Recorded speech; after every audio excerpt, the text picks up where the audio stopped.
Nash, Wake, Wayne, and Wilson.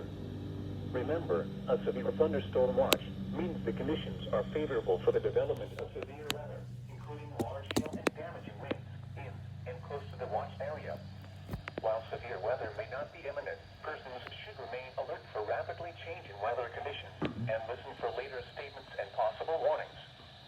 Stay tuned to NOAA weather, radio, commercial radio and television outlets, or internet